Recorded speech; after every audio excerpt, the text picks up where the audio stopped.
La baleine australe a des nageoires à l'avant du corps, mais pas de pattes postérieures visibles. Et ses ancêtres, en avaient-ils? C'est leur squelette qui va éclairer l'histoire des cétacés, et tout d'abord les os de leurs nageoires. On trouve d'abord un élément osseux qui est un humérus, puis deux éléments qui sont le radius et le cubitus, et enfin la main avec ses 5 doigts. Alors ce squelette est tout à fait comparable au squelette du membre antérieur des autres mammifères. Le squelette de cette nageoire est quand même un petit peu particulier au point de vue fonctionnel. En effet, seule l'articulation de l'épaule qui se trouve ici est mobile. L'articulation du coude et l'articulation du poignet est immobilisée, est ankylosée. Et donc le membre est d'un seul tenant. Il n'y a pas de flexibilité à ce niveau et à ce niveau. La baleine a donc des bras, mais a-t-elle des jambes? Ces deux os que l'on voit ici sous la colonne vertébrale sont ce qu'on appelle les os pelviens. Ils constituent un bassin vestigial. Par contre, le membre postérieur a apparemment disparu.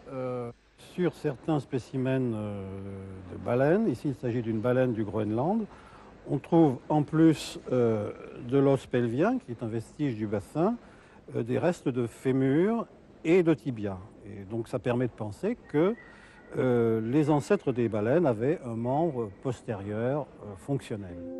On en a une autre preuve. Les embryons de cétacés possèdent, en plus de leurs nageoires, des bourgeons de pattes postérieures. On a longtemps cherché les fossiles des ancêtres des baleines, des animaux qui seraient à la fois des cétacés et des quadrupèdes. En 1993, on a découvert au Pakistan les restes d'un cétacé âgé de 50 millions d'années. Et il avait 4 pattes. On reconnaît très bien les différents éléments du membre postérieur, c'est-à-dire le fémur, le tibia, le péroné et ici une partie du squelette du pied. On a pu reconstituer le squelette de tout l'animal et c'est un animal qui était à peu près de la taille d'une grosse otarie. D'après la forme des articulations, on pense qu'il pouvait se déplacer à terre. Son nom, Ambulocetus, signifie d'ailleurs baleine marcheuse. Dans l'eau, il étendait ses pattes postérieures vers l'arrière et se propulsait par des mouvements verticaux de tout l'arrière du corps.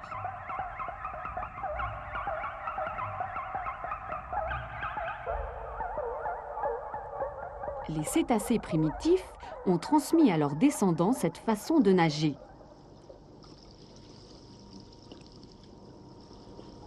Immobilisé, est ankylosé, et donc le membre est d'un seul tenant. Il n'y a pas de flexibilité à ce niveau et à ce niveau. La baleine a donc des bras, mais a-t-elle des jambes? Ces deux os que l'on voit ici sous la colonne vertébrale sont ce qu'on appelle les os pelviens.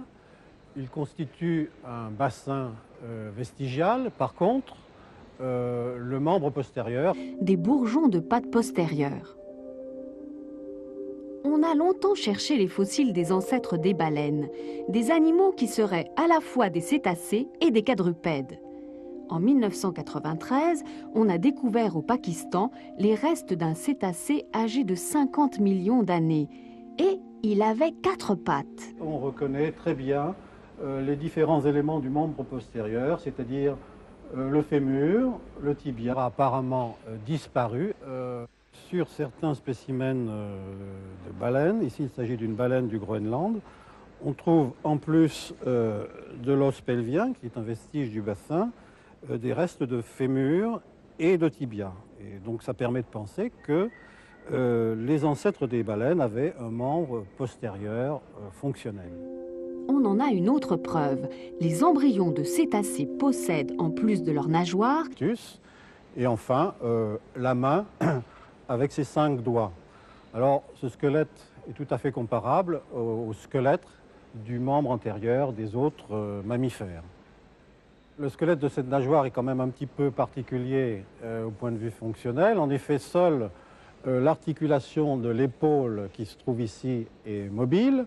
L'articulation du coude et l'articulation du poignet est... La baleine australe a des nageoires à l'avant du corps, mais pas de pattes postérieures visibles. Et ses ancêtres, en avaient-ils? C'est leur squelette qui va éclairer l'histoire des cétacés, et tout d'abord les os de leurs nageoires. On trouve d'abord un élément osseux qui est un humérus, puis deux éléments qui sont le radius et le cubitus.